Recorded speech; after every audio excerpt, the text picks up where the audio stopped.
Pay scale নিয়ে আগামী budget পর্যন্ত সরকারকে সময় দিন। সরকারি চাকরিজীবীদের দীর্ঘ প্রতীক্ষিত নবম পে স্কেল বা নতুন বেতন কাঠামো বাস্তবায়নের পথে আরও এক ধাপ এগিয়েছে সরকার। আগামী 2026-27 অর্থ বছরের প্রস্তাবিত বাজেটে এ লক্ষ্য প্রায় 35,000 কোটি টাকা বরাদ্দ রাখার নীতিগত সিদ্ধান্ত নিয়েছে সরকার।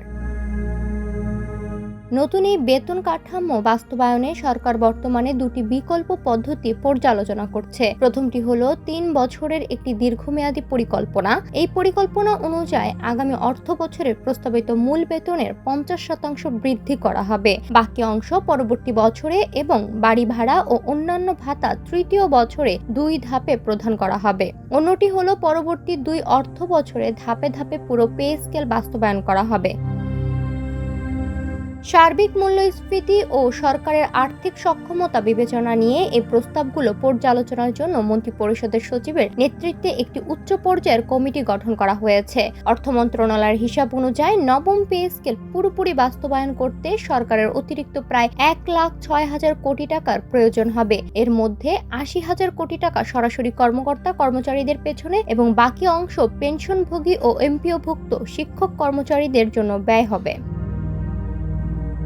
আগামী 2026-27 অর্থ বছরে প্রস্তাবিত বাজেটের সম্ভাব্য আকার হতে পারে প্রায় 9,30,000 কোটি টাকা, যা চলতি অর্থ বছরের তুলনায় 18% বেশি। এই বাজেটে রাজস্ব আদায়ের লক্ষ্যমাত্রা ধরা হয়েছে 6,30,000 কোটি টাকা। উল্লেখ্য, চলতি অর্থ বছরের সংশোধিত বাজেটের সরকারি কর্মকর্তা কর্মচারীদের বেতন ভাতার জন্য মোট 84,114 কোটি টাকা এবং পেনশনভোগীদের জন্য 35,657 কোটি টাকা বরাদ্দ ছিল।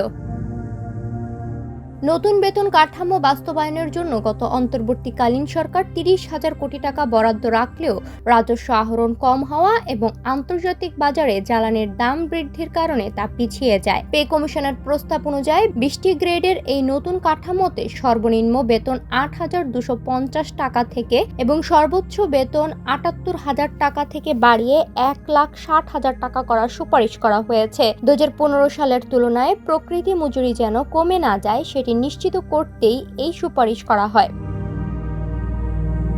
বর্তমানে সরকার 14 লাখ নিয়মিত কর্মচারী ও 9 লাখ পেনশনভোগীর পেছনে বছরে প্রায় 1,31,000 কোটি টাকা ব্যয় করে। এর আগে 2015 সালে অষ্টম জাতীয় পে স্কেলেও 2 ধাপে বাস্তবায়ন করা হয়েছিল। সে সময় প্রথম বছরে মূল বেতন এবং পরবর্তী বছর থেকে ভাতা কার্যকর করা হয়েছিল। সরকারের নতুন এই উদ্যোগ সফল হলে সরকারি কর্মকর্তা কর্মচারীদের দীর্ঘদিনের আর্থিক চাপের অবসান ঘটবে বলে আশা করা হচ্ছে। ডেস্ক রিপোর্ট, সোনালী নিউজ।